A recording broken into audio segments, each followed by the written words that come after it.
ಅನ್ನೋದು ನಾನು 2023ಇಂದ ಮಾಡ್ತಾ ಇದ್ದೀನಿ. 2023-24ಇಂದ ಇಲ್ಲಿವರೆಗೂ ಸುಮಾರು 14ರಿಂದ 15 FIR ಆಗಿದೆ, ಅನೇಕ PCR ಆಗಿದೆ, ಡಿಫಾರ್ಮೇಷನ್ ಕೇಸ್ ಹಾಕಿದ್ದೀನಿ. ಬಟ್ ಸ್ಟಿಲ್ ಇವತ್ತು ಆ ವಿಡಿಯೋ ಬಿಡುವಂಥ ಅವಶ್ಯಕತೆ ಇರಲಿಲ್ಲ.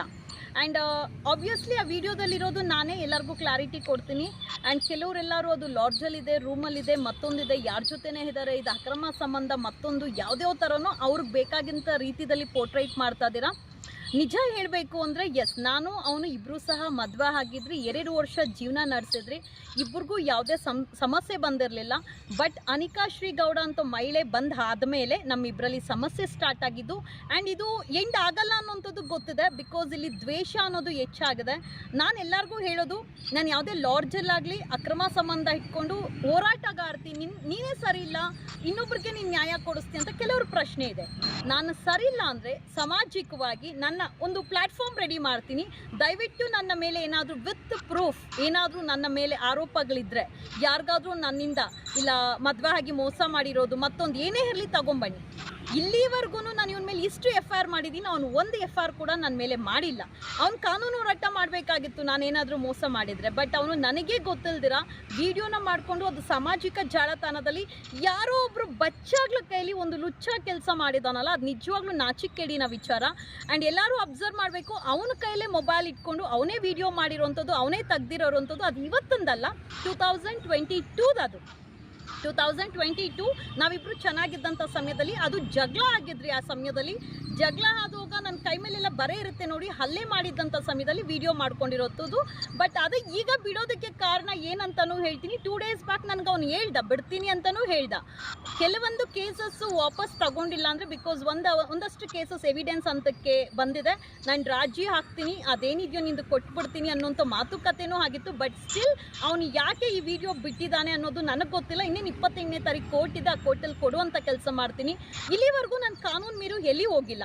ಆಮೇಲೆ ಈ 7 ಜನ ಗಂಡಂದ್ರು ಇವಳೇ ಸರಿಯಿಲ್ಲ, ಹನಿ ಟ್ರ್ಯಾಪು, ವೇಶ್ಯವಾಟಿಕೆ, ದಂಧೆ, ಆಮೇಲೆ ಇನ್ನು ಕೆಟ್ಟ ಪಟ್ಟ ಕಟ್ತಾರೆ.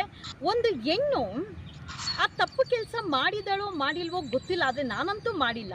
ಯಾರೋ ಒಂದು ಹೆಣ್ಣಿಗೆ ಕೆಟ್ಟ ಪಟ್ಟ ಸೂ ಅನ್ನೋದು ನಿಮ್ಮ ಚಾನಲಲ್ಲಿ ಹೇಳ್ಬೋದೋ ಬಿಡ್ಬೋದೋ ಗೊತ್ತಿಲ್ಲ, ಸೂ ಅನ್ನೋ ಪಟ್ಟ ಕೊಡ್ತಿರಲ್ಲ, ಆ ಒಂದು ಹೆಣ್ಣ ಜೊತೆ ಒಬ್ಬ ಗಂಡಸಿರೋದಕ್ಕೆ ಅಲ್ವಾ ಆ ಒಂದು ಸೂ ಅನ್ನೋ ಪಟ್ಟ ಬರೋದು. ಯಾಕೆ ಆ ಗಂಡಸಿಗೆ ಬಯೋದಿಲ್ಲ? ಪ್ರತಿಯೊಂದಕ್ಕೂ ಹೆಣ್ಣಿಗೆ ಕೈ ತೋರಿಸೋಂಥ ಕೆಲಸ ಮಾಡ್ತೀರಾ. ಆ್ಯಂಡ್ ಗಂಡ ಹೆಂಡತಿ ಸಂಬಂಧ ಅನ್ನೋದು ಇಷ್ಟ ಇದ್ದರೆ, ನಿಮ್ಮಲ್ಲಿ ಅಂಡರ್ಸ್ಟ್ಯಾಂಡಿಂಗ್ ನಂಬಿಕೆ ಇತ್ತಂದರೆ ಜೊತೆಲಿರ್ರಿ. ಅದು ಬಿಟ್ಬಿಟ್ಟು ಅವರ ಫೋಟೋಸ್ ಮಾಡ್ಕೊಳ್ಳೋದು, ವಿಡಿಯೋಸ್ ಇಟ್ಕೊಳ್ಳೋದು, ಗಂಡ ಆದವನು ಇಲ್ಲ ಹೆಂಡತಿ ಆದವರು, ನಾಳೆ ದಿವಸ ನಿಮ್ಗೆ ಯಾವುದೋ ಇನ್ನೊಂದು ಅಕ್ರಮ ಸಂಬಂಧಕ್ಕೆ ನೀನು ನಮ್ಮ ವಿಚಾರಕ್ಕೆ ಬಂದರೆ ನಿನ್ನ ಫೋಟೋಸ್ ಬಿಡ್ತೀನಿ, ನಿನ್ನ ವಿಡಿಯೋಸ್ ಬಿಡ್ತೀನಿ. ಬಿಕಾಸ್ ಇವತ್ತು ಸೋಷಿಯಲ್ ಮೀಡಿಯಾ ಪ್ಲ್ಯಾಟ್ಫಾರ್ಮ್ ಅನ್ನೋದು ಹೆಂಗಿದೆ ಅಂದರೆ ನೆಗೆಟಿವ್ ವೆರಿ ಫಾಸ್ಟಾಗಿ ಹೋಗಿ ರೀಚ್ ಆಗಿಬಿಡುತ್ತೆ. ಪಾಸಿಟಿವ್ ನಾನು ಒಳ್ಳೆಯವಳು ಅಂದರೆ ಯಾರೂ ನಂಬೋದಿಲ್ಲ, ಸಾಕ್ಷಿ ಕೊಟ್ಟು ಒಳ್ಳೆಯವಳು ಅಂದ್ರೂ ನಂಬೋದಿಲ್ಲ. ಅದೇ ಯಾರಾದರೂ ಹಂಗಂತೆ ಅಂದ್ಬಿಡ್ಲಿ ಎಷ್ಟು ಬೇಗ ರೀಚ್ ಆಗುತ್ತೆ ಅಂದರೆ ಸತ್ಯತೆನ ಗಮನಿಸಿ ಅದನ್ನು ಪ್ರಚಾರ ಮಾಡುವಂಥ ಕೆಲಸ ಮಾಡಬೇಕು. ಆ್ಯಂಡ್ ವಿಡಿಯೋ ಕೊಟ್ಟಿರೋನು, ವಿಡಿಯೋ ಮಾಡಿರೋನು, ಅವನ ಮೇಲೇನೂ FIR ದಾಖಲಾಗಿದೆ. ಬಿಕಾಸ್ ಆ ವಿಡಿಯೋ ಇವತ್ತೇ ನಿನ್ನೆನೇ ನಾನು ನೋಡಿದ್ದು. ಆ್ಯಂಡ್ ವಿಡಿಯೋ ಹಾಕಿರೋರ ಮೇಲೇನೂ FIR ಆಗಿದೆ. ಒಂದು ಹೆಣ್ಣನ್ನ ಖಾಸಗಿ ಚಿತ್ರಗಳನ್ನು, ಖಾಸಗಿ ಫೋಟೋಸ್, ವಿಡಿಯೋಗಳನ್ನು ಸಾಮಾಜಿಕ ಜಾಲತಾಣದಲ್ಲಿ ಹಾಕೋಕ್ಕೆ ರೈಟ್ಸ್ ಕೊಟ್ಟವ್ರು ಯಾರು? ಸ್ವಂತ ಜನ್ಮ ಕೊಟ್ಟ ತಂದೆಗೂ ಆ ರೈಟ್ಸ್ ಇರೋದಿಲ್ಲ, ಇಲ್ಲ ತಾಳಿ ಕಟ್ಟಿದಂಥ ಗಂಡನಿಗೂ ಇರೋದಿಲ್ಲ. ಚಿತ್ರೀಕರಣ ನನಗೆ ಗೊತ್ತಿಲ್ದಿರೋ ವಿಡಿಯೋ ಯಾವಾಗ ಮಾಡ್ಕೊಂಡ? ಸಮಾಜಕ್ಕೆ ಏನು ಮಾಹಿತಿ ಹೋಗ್ತಾ ಇದೆ? ಯಾವುದೋ ಲಾಡ್ಜಲ್ಲಿದ್ದಾರೆ, ಯಾರ ಜೊತೆನೋ ಇದ್ದಾರೆ, ಇವನ ಜೊತೆ ಅಕ್ರಮ ಸಂಬಂಧ ಇಟ್ಕೊಂಡಿದ್ಲು, ಇವನು ಫಸ್ಟ್ ಮದುವೆ ಆಗಿತ್ತು, ಇವಳು ಬಂದು ನೋ, ಅದು ನನ್ನ ಮನೆ, ನನ್ನ ಮಂಚ. ಇವತ್ತು ನನ್ನ ಮನೆಗೆ ಹೋದೋಗು ಅಲ್ಲಿಂದನೇ ಒಂದು ವಿಡಿಯೋ ಮಾಡ್ತೀನಿ, ಅದೇ ಸೇಮ್ ಡ್ರೆಸ್ ಹಾಕ್ಕೊಂಡು ಸೇಮ್ ಬಟ್ಟೆ ನಾನು ವಿಡಿಯೋ ಮಾಡಿ ಕ್ಲಾರಿಟಿ ಕೊಡ್ತೀನಿ. ಯಾಕಂದರೆ ನಾವಿಷ್ಟು ಸ್ಟ್ರಾಂಗ್ ಇರೋರು ನಮಗೆ ಈ ಥರ ಇವೆಲ್ಲ ನಾನು ಕೇರೇ ಮಾಡಲ್ಲ. ಬಿಕಾಸ್ ಸುಮಾರು ಜನ ಈ ವಿಡಿಯೋಗೆ ನೋಡಿ ನಾನು ಏನನ್ನೋಂಥದ್ದು ಗೊತ್ತಾಗದ. ನನ್ನ ಇನ್ನೋಸೆನ್ಸ್ ಆವಾಗೇನಿತ್ತು, ಈಗ ನಾನು ಇಷ್ಟು ಸ್ಟ್ರಾಂಗ್ ಆಗೋಕ್ಕೆ, ಇಷ್ಟು ಬೋಲ್ಡಾಗಿ ಮಾತಾಡೋದಕ್ಕೆ ಕಾರಣ ಏನಂದರೆ ನನ್ನ ಜೀವನದಲ್ಲೂ ನಡೆದಿರುವಂಥ ಕೆಲವೊಂದು ಅವಮಾನಗಳು, ನಿಂದನೆಗಳು, ಕೆಲವೊಂದು ಕೆಟ್ಟ ಘಟನೆಗಳೇ ಇವತ್ತು ಸಂಧ್ಯಾ ಸ್ಟ್ರಾಂಗ್ ಆಗಿರೋದು. ಇದು ಯಾವುದೋ ವಿಡಿಯೋ ಬಂತು ಸಾಮಾಜಿಕ ಜಾಲತಾಣದಲ್ಲಿ ವೈರಲ್ ಆಯಿತು ಅಂದಿದ ತಕ್ಷಣ ನಾನು ಕುಗ್ಗೋದು ಇಲ್ಲ, ಜಗೋದು ಇಲ್ಲ, ಅದೆಲ್ಲ ನಿಮ್ಮ ಭ್ರಮೆ ಅಷ್ಟೇ. ಬಟ್ ನಾನು ಇಲ್ಲಿವರೆಗೂ ಕಾನೂನು ಹೋರಾಟ ಮಾಡ್ಕೊಂಡೇ ಬಂದಿದ್ದೀನಿ, ಕಾನೂನು ಹೋರಾಟನೇ ಮಾಡ್ತೀನಿ. ಬಟ್ ಇದು ಕೆಲವೊಂದು ದಿವಸದಲ್ಲಿ ಅಂತ್ಯ ಆಗಿಲ್ಲ ಅಂದರೆ ಅಲ್ಲ, ಇಳಿಜಾರು ಭೂಮಿ ವಿಷಯ ಅಂದರೆ ಬಿಕಾಸ್ ಈಗ ಮಾನವ ಹಕ್ಕಿಗೆ ಕೊಟ್ಟಿದ್ದಾಯಿತು, ಪೊಲೀಸ್ ಸ್ಟೇಷನ್ ಕೊಟ್ಟಿದ್ದಾಯಿತು, ಕಮಿಷನರ್ ಆಫೀಸರ್ ಎಲ್ಲ ಕಡೆನೂ ಕೊಟ್ಟಿದ್ದೀನಿ. ಬಿಕಾಸ್ ಅದು ಅತಿ ಹೆಚ್ಚು ವೈರಲ್ ಮಾಡಿದ್ದು ಒಬ್ಬ ಸುಮಂತ್ ಗೌಡ ಅಂತ ಗೋಲ್ಡನ್ ಕನ್ನಡಿಗ ಅಂತೇಳಿ ಇಟ್ಕೊಂಡು ಅಲ್ಲಿ ಸೌಜನ್ಯ ಹೋರಾಟಗಾರ್ತಿ ಅಂತ ಹಾಕ್ತಾನೆ. ಆಬ್ವಿಯಸ್ಲಿ ನಾನು ಹೋರಾಟಗಾರ್ತಿನೇ. ಬೆಂಗಳೂರಿಂದ ದೆಹಲಿ ತನಕ ಎಷ್ಟು ಹೋರಾಟ ಮಾಡಿದ್ದೀನಿ, ಕೋವಿಡಲ್ಲಿ ಎಷ್ಟು ಜನ ಹೊಟ್ಟೆ ತುಂಬಿಸಿದ್ದೀನಿ, ಎಷ್ಟು ಜನ ವಿದ್ಯಾರ್ಥಿಗಳಿಗೆ ವಿದ್ಯಾಭ್ಯಾಸ ಕೊಡಿಸಿದ್ದೀನಿ, ಎಷ್ಟು ರೈತರ ಪ್ರತಿಭಟನೆಯಲ್ಲಿ ಹೋರಾಟ ಮಾಡಿದ್ದೀನಿ, ಒಂದು ಬೆಲೆ ಏರಿಕೆದಲ್ಲಿ ಬೀದಿಗಿಳಿದು ಹೆಂಗೆ ಹೋರಾಟ ಮಾಡಿದ್ದೀನಿ, ಪ್ರತಿಯೊಂದನ್ನು ಎಲ್ಲರೂ ಮರ್ತೋಗಿದ್ದಾರೆ ಅನ್ಸುತ್ತೆ. ನನ್ನ ಈ ಒಂದು ಪ್ರೆಸೆಂಟ್ ಏನು ಒಂದು ವೈಯಕ್ತಿಕ ಜೀವನದ ಒಂದಷ್ಟು ಕಾಂಟ್ರವರ್ಸಿ ನಡೀತಾ ಇದೆ, ಅದರಲ್ಲಿ ನನ್ನ ಪಾಸ್ಟ್ ಏನು ಮಾಡಿದ್ದೀನಿ ಅನ್ನೋದು ಜನರಿಗೆ ಗೊತ್ತಿಲ್ಲ. ಸೊ ಅದನ್ನು ತಿಳಿಸ್ಕೊಡುವಂಥ ಕೆಲಸನೂ ಮಾಡಬೇಕು. ಇವತ್ತು ಅಷ್ಟೆಲ್ಲ ಹೆಸರು ಮಾಡಿ ಏಕಾಏಕಿ ಸಂಧ್ಯನ ಗುರುತಿಸ್ಕೊಳ್ಳೋದಿಲ್ಲ. ಏಕಾಏಕ ಸಂಧ್ಯಾ ಕಾಂಗ್ರೆಸ್ಸಲ್ಲಿ ಹೋಗಿ ಒಂದು general secretary, state general secretary ಆಗಬೇಕಂದ್ರೆ ಅಷ್ಟು ಈಸಿ ಅಲ್ಲ.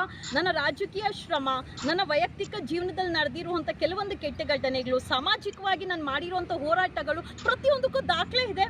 ಎಷ್ಟು ಜನ ವಿದ್ಯಾರ್ಥಿಗಳು ಇವತ್ತು ವಿದ್ಯಾಭ್ಯಾಸ ಮಾಡ್ತಾ ಇದ್ದಾರೆ, ಎಷ್ಟು ಜನ ಬಡವ್ರಿಗೆ ನಾನು ಹೊಟ್ಟೆ ತುಂಬಿಸ್ತಾ ಇದ್ದೀನಿ, ಅದು ನಾನು ಬಂದು ಹೇಳ್ಕೊಬೇಕು, ಈ ಕೈಲಿ ಮಾಡಿದ್ದು ಈ ಕೈಲಿ ಗೊತ್ತಾಗಬಾರ್ದು ಅಂತ ಹೇಳ್ತಾರೆ. ನಾನು ಅದು ಹೇಳ್ತಾ ಇರಲಿಲ್ಲ. ಎಷ್ಟು ಆಶ್ರಮಗಳಿಗೆ ನಿರಂತರ ನಾನು ಫಂಡ್ಸ್ ಟ್ರಾನ್ಸ್ಫರ್ ಮಾಡಿದ್ದೀನಿ, ಪ್ರತಿಯೊಂದನ್ನು ಸಹ ನಾನು ಕೊಡ್ತೀನಿ. ಇತ್ತೀಚೆಗೆ ಕೆಲವ್ರಿಗೆ ಅನ್ಬೋದು ಇವ್ರ ಆಶ್ರಮದ ವಿರುದ್ಧ ಅಂತಾನು ಕೆಲವ್ರು ಅಂತಾರೆ. ಯಾಕೆ? ಕೆಲವರೆಲ್ಲ ಬಿಸ್ನೆಸ್ ಮಾಡ್ಕೊಂಡಿರೋದಕ್ಕೆ. ಇವತ್ತು ನಾನು ಏನೋ ಒಂದು ವ್ಯವಹಾರ ಮಾಡ್ತೀನಿ ಅಂದ್ರೆ ₹1 ಬರುತ್ತೆ ಅಂತಲ್ವಾ? ₹1 ಬರುತ್ತೆ ಅಂತಾನೆ ನಾನು ವ್ಯವಹಾರ ಮಾಡೋದು. ನಾನು ಫ್ರೀಯಾಗಿ ಸರ್ವಿಸ್ ಮಾಡೋದಕ್ಕೆ ನಾನು ಯಾವುದು ಧರ್ಮಛತ್ರ ಇಟ್ಟಿಲ್ಲ, ಬಡವ್ರಿಗೆ ಫ್ರೀ ಸರ್ವಿಸ್ ಮಾಡ್ತೀನಿ. ಬಟ್ ಇಲ್ಲಿ ಏನು ಮಾಡ್ತಾ ಇದ್ದಾರೆ, ಸಂಧ್ಯಾ ಏನು ಹೋರಾಟಗಾರ್ತಿನ, ಇವಳು ವೈಯಕ್ತಿಕ ಬದುಕೆ ಸರಿಲ್ಲ. ಭಗವಂತ ಇದಾರಲ್ಲ, ದೇವರುಗಳ ವೈಯಕ್ತಿಕ ಬದುಕು, ಅವರ ಒಂದು ಮದುವೆ ಜೀವನನೇ ಚೆನ್ನಾಗಿರೋದಿಲ್ಲ ಅಂತದ್ರಲ್ಲಿ ಇಲ್ಲಿ ಭೂಮಿ ಮೇಲೆ ತಾತ್ಕಾಲಿಕವಾಗಿರುವಂಥ ನಮ್ಮ ಮನುಷ್ಯರ ಬದುಕು ಸರಿಯಾಗಿರುತ್ತಾ? ಅದರಲ್ಲೂ ನನ್ನ ವೈಯಕ್ತಿಕ ಜೀವನದಲ್ಲಿ ನಾನು ಮಾಡಿದಂಥ ದೊಡ್ಡ ತಪ್ಪು, ನನಗೆ ಸೂಟಬಲ್ ಆಗಿರುವಂಥ ಪರ್ಸನ್ನ ನಾನು ಸೆಲೆಕ್ಟ್ ಮಾಡ್ಕೊಂಡಿಲ್ಲ. ಚಪ್ಪಲಿ ಕರೆಕ್ಟ್ ಸೈಜ್ ಇದೆಯಾ, ನನಗೆ ಈ ಡ್ರೆಸ್ ಮ್ಯಾಚ್ ಆಗುತ್ತಾ, ನನಗೆ ಈ ವಾಚ್ ಮ್ಯಾಚ್ ಆಗುತ್ತಾ, ನನಗೆ ಬಳೆ ಕರೆಕ್ಟ್ ಸೈಜ್ ಇದೆಯಾ ಅಂತ ಎಲ್ಲಾನು ನಾವು ನೋಡುವಂಥ ಹೆಣ್ಣುಮಕ್ಕಳು ನಮ್ಮ ಜೀವನದಲ್ಲಿ ಬರುವಂಥ ಪಾರ್ಟ್ನರ್ನು ಸೆಲೆಕ್ಟ್ ಮಾಡೋದ್ರಲ್ಲಿ ಎಡ್ಬಿಡ್ತೀರಿ.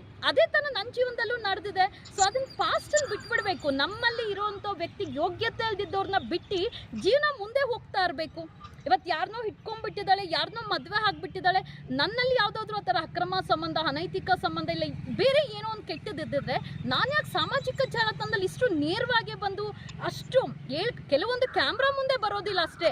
ಎಷ್ಟು ಜನ ಕುಟುಂಬಗಳನ್ನು ಒಂದು ಮಾಡಿದ್ದೀನಿ, ಎಷ್ಟು ಜನ ಗಂಡ ಹೆಂಡತಿರು ಇವತ್ತು ನನಗೆ ಸಂಪರ್ಕದಲ್ಲಿದ್ದಾರೆ, ಅವ್ರಿಗೆಲ್ಲ ಒಂದು ಪ್ಲಾಟ್ಫಾರ್ಮ್ ಹಾಕಿ ಒಂದು ವೇದಿಕೆ ಕ್ರಿಯೇಟ್ ಮಾಡಿ ಅವ್ರನ್ನ ಸಮಾಜಕ್ಕೆ ತೋರಿಸೋಂಥ ಕೆಲಸ ಮಾಡಬೇಕು. ವೇ ಆಫ್ ಕೌನ್ಸಿಲಿಂಗ್ ಸೆಂಟರ್ಸ್ ಯಾವ ಥರ ಇರುತ್ತೆ ಅನ್ನೋದು ತೋರಿಸೋ ಕೆಲಸ ಮಾಡ್ತಾ ಇದ್ದೀನಿ. ಅನಾವಶ್ಯಕವಾಗಿ ಇದು ನನ್ನ ಉದ್ದೇಶಪೂರ್ವಕವಾಗಿ ನನಗೆ ಕೆಟ್ಟ ಹೆಸರು ಬರೋದಕ್ಕೆ. ಅವನಿಗೂ ನನಗೆ ಸಂಬಂಧ ಇತ್ತು, ಈಗಿಲ್ಲ. ಬಿಕಾಸ್ ಅವನು ಅನಿಕಾಶ್ರೀ ಗೌಡ ಅನ್ನೋಳ ಜೊತೆ ಇರೋದ್ರಿಂದ, ಇಲ್ಲ ಅವಳ ಹತ್ರ ಒಳ್ಳೆಯವಳು ಅಂತ ತೋರಿಸ್ಕೊಬೇಕು, ಅವ್ನು ಒಳ್ಳೆಯವನಂತ ತೋರಿಸ್ಕೊಬೇಕಂತ ನನ್ನ ಕೆಟ್ಟ ದೃಷ್ಟಿದಲ್ಲಿ ಸಮಾಜಕ್ಕೆ ತೋರಿಸೋವಂಥ ಕೆಲಸ ಮಾಡ್ತಾನೆ. ಬಟ್ ರಿಯಲಿ ಅವನಿಗೂ ಸಹ ಶೇಮ್ ಆಗಬೇಕು. ಇದರಲ್ಲಿ ನನ್ನೊಬ್ಬಳ್ಳೆ ಚಿತ್ರ ಇಲ್ಲ, ಅವನು ಕ್ಯಾಮ್ರಾ ಇಟ್ಕೊಂಡಿರೋದು ಇದೆ, ನನ್ನ ಮನೆ ಅದು. ಸೊ ಯಾರಿಗೆ ಇಬ್ಬರಿಗೂ ಶೇಮ್ ಆಗಿರೋವಂಥದ್ದೇ ವಿಡಿಯೋ